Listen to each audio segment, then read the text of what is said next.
Welcome back to Common Sense and Logic and Reason. First of all, I would love to wish everyone a happy new year, and I hope everyone's holiday was fine. We were all blessed to be here to see another, and I will wish many holidays on everyone. Now back to business.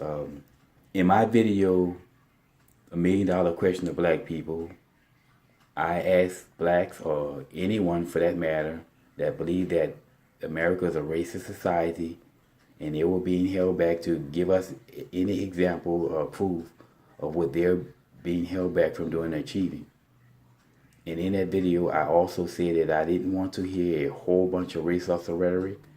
Well, today that's what we're going to discuss. Now, race hustle rhetoric is basically a series of points used by blacks as a means to either show that America is a racist country with a racist society or to excuse the lack thereof from blacks.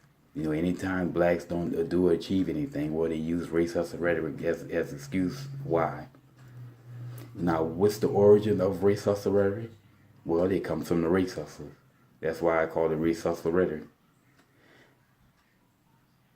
And how it starts is that somebody somewhere makes some type of race point, and with black people, anything involving race spreads like wildfire.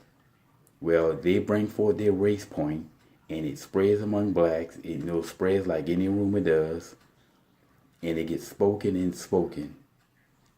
And then somebody else comes along with another race point that also spreads, and it gets spoken and spoken and spoken. And inevitably, what you end up with is you have a layer of race hustle rhetoric that just gets spoken and spoken so much that it becomes rhetorical. And in most cases, the people who are speaking it couldn't even tell you where it came from, or they can't even defend it. But they speak it and speak it and speak it. Now, there is some inherent truth to the rhetoric. It is rooted in some truth, but at best it's half truth, and most of the time is barely a quarter truth. Now, in my experience, there's basically two different types of race hustle rhetoric that I've identified. One being end result thinking, and the other being historical crime.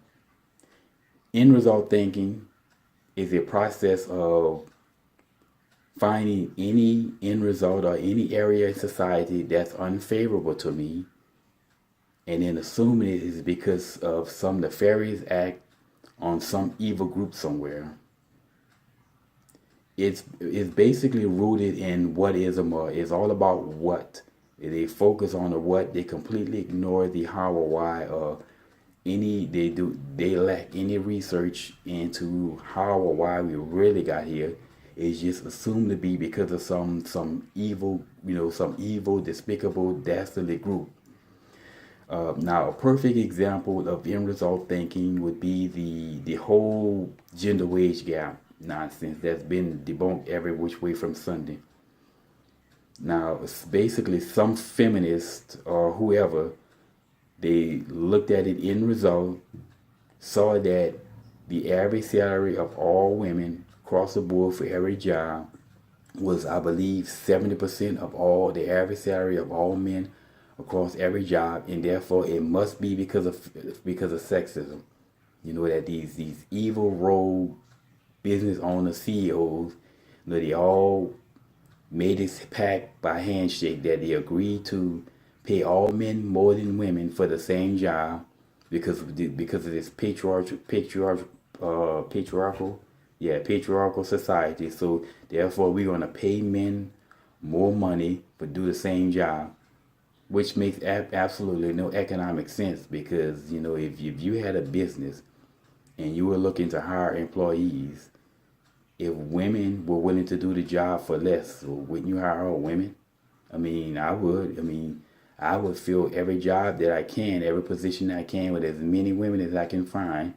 And if I can't, all the positions that I can't fill with women, I would have to fill with men.